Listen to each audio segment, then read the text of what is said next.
There are so many good audits that we do, it would be hard for me to pick one audit that stands out. I like them all.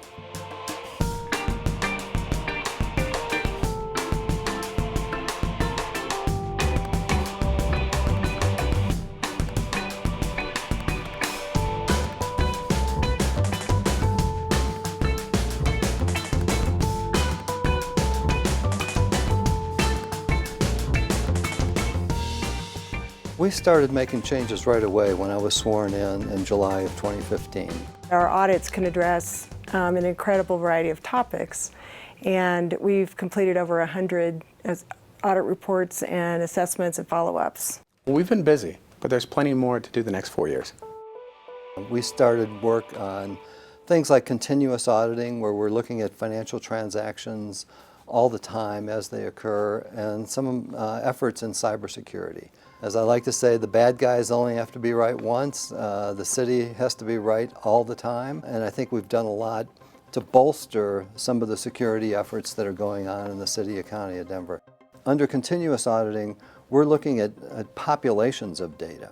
So instead of looking at, say, 100 under a statistical sample, we could be looking at 100,000 transactions. And I think that's very positive. I think that can give the taxpayer assurance that, that their city is running as intended.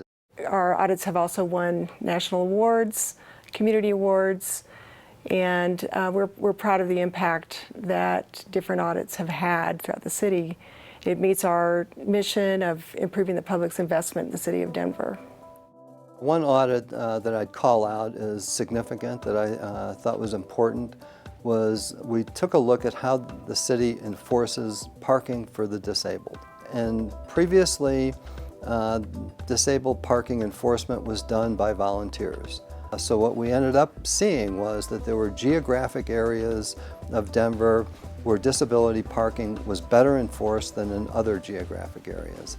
But the administration, to their credit, responded very positively to the audit. They put 3 full-time employees into disabled parking enforcement.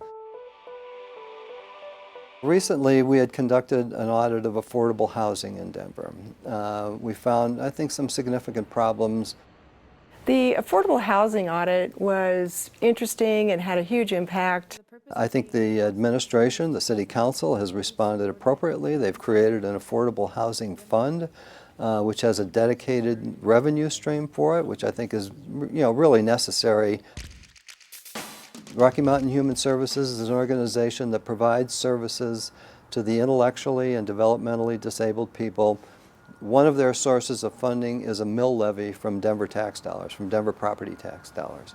What we found, I think, was significant mismanagement in how those dollars were being spent. We found people being served that were well outside of Denver, as far away as the Pacific Northwest. So that has had some significant impact on that organization and how the services are delivered.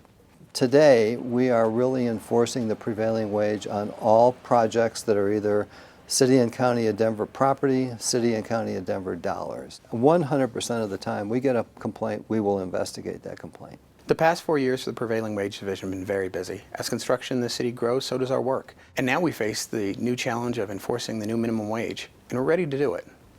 I think all the audits that we do are good audits. I think they're all important. And think about how complex the City and County of Denver is. I mean, we have one of the biggest airports in the country. Public safety is one of the most important things that Denver does. We have a zoo, we've got a library, we repair streets, we're building new streets. I mean, it's a vast organization that we have many complex things that go on, and we need really good people to do that. And I'm glad to have each and every one of them. One thing that I am most proud of as the Denver Auditor is the staff that I have working with me. We've got a multi-talented crew that is doing a fabulous job. I am very proud of the work that we've done over the last 4 years, and I look forward to serving the City and County of Denver even better in the next 4 years. Well, that's it for this episode of Ask the Auditor. If you have a question, you could submit it to auditor@denvergov.org, and maybe your question will be the next one we answer on the next episode of Ask the Auditor.